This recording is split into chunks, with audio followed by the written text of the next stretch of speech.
आप देख रहे हैं आज की सत्ता। हेलो दोस्तों, क्या हाल है। तारीख आज 23 जून 2025 दिन सोमवार, हिंदी तिथि त्रयोदशी। और आइए अब बात करते हैं आज के मुख्य समाचार में देश भर की तमाम बड़ी खबरों पर नजर डालते हैं। देखिए पहली खबर, गुजरात अहमदाबाद विमान हादसे के बाद अब डीजीसीए ने बड़ा कदम उठाया है। सभी विमानों की व्यापक ऑडिट के लिए एक नया ढांचा शुरू कर दिया है। इसके साथ ही अब विमानन कंपनियों को खराब मौसम में विमान उड़ाने के लिए भी डीजीसीए ने कुछ नए नियम जारी किए हैं। सुरक्षा अब पहली प्राथमिकता होगी। डीजीसीए ने अपने सर्कुलर में यह क्लियर कर दिया है कि अब उड़ान का समय सारणी से भी ज्यादा सुरक्षित उड़ान होगा, क्योंकि विमान कंपनियां अक्सर टाइम पर विमान को उड़ाने में ज्यादा प्राथमिकता देती है। लेकिन अब खराब मौसम का ध्यान रखना होगा। पायलटों को खराब मौसम में फ्लाइट डाइवर्ट करने और रास्ता बदलने या वापस लौटने की भी आजादी दी गई है और कप्तानों को मौसम के हिसाब से तुरंत फैसला लेने की जिम्मेदारी सौंपी गई है। फ्लाइट के सभी क्रू मेंबर्स को हर समय सतर्क रहना होगा और खराब मौसम में विमान उड़ाते समय यह कुछ सावधानियां भी रखनी होगी और पैसेंजर्स को भी यह सूचना देना जरूरी होगा। इसके अलावा डीजीसीए ने सभी ऑपरेटर्स को भी यह निर्देश दिए हैं कि पायलटों की ट्रेनिंग पर भी जोर दे। तो यह कुछ नए नियम लागू किए जा रहे हैं।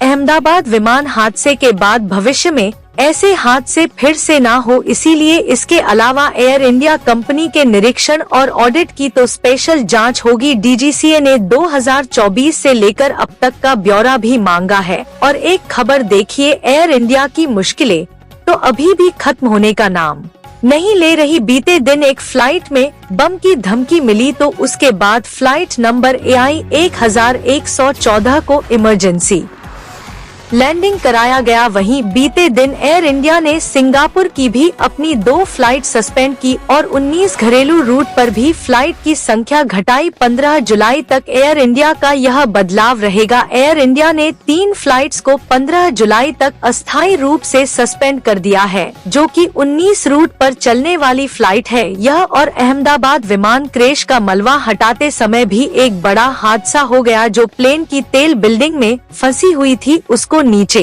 उतार रहे थे, तभी पेड़ में फंस गई वो। फिर पेड़ की डालियां काटकर उसको निकाला गया। 2 घंटे तक यह रास्ता भी बंद रहा, फिर इसको ट्रक में भर करके ले जाया गया। यह तस्वीरें आप देख सकते हैं। और देखिए, चंडीगढ़ एयरपोर्ट पर अचानक से एक इंडिगो की फ्लाइट को भी रोका गया। लखनऊ के लिए उड़ान भरने से पहले पायलट ने इसमें तकनीकी खामी बताई। 177 पैसेंजर सवार थे। चलिए अगली बड़ी खबर आ रही है। जम्मू कश्मीर पहलगाम आतंकी हमले पर अब NIA को बड़ी सफलता मिली है। लश्कर के आतंकियों को पनाह देने वाले 2 लोग गिरफ्तार हुए हैं, जो आतंकियों को शरण दे रहे थे। NIA ने इनको पहलगाम से ही अरेस्ट किया। आरोपियों ने बताया कि वह आतंकी पाकिस्तानी नागरिक है और लश्कर से जुड़े हुए हैं। और इस गिरफ्तारी के बाद फारूक अब्दुल्ला बोले कि अब हम पहलगाम के हमलवारों तक पहुंच सकेंगे। चलिए अगला अपडेट आ रहा है, जो इजराइल ईरान के बीच जंग चल रही है। इस माहौल के बीच ईरान से 311 और भारतीयों की वतन वापसी हुई। अब तक कुल 1428 नागरिक सुरक्षित भारत लौट चुके हैं। प्लेन से उतरते ही नागरिकों ने वंदे मातरम, जय हिंद के नारे भी लगाए हैं। ईरान से दिल्ली एयरपोर्ट पर पहुंचे ये यात्री तस्वीरें आप देख सकते हैं। वैसे इजराइल ईरान जंग के बीच अब अमेरिका भी कूद चुका है।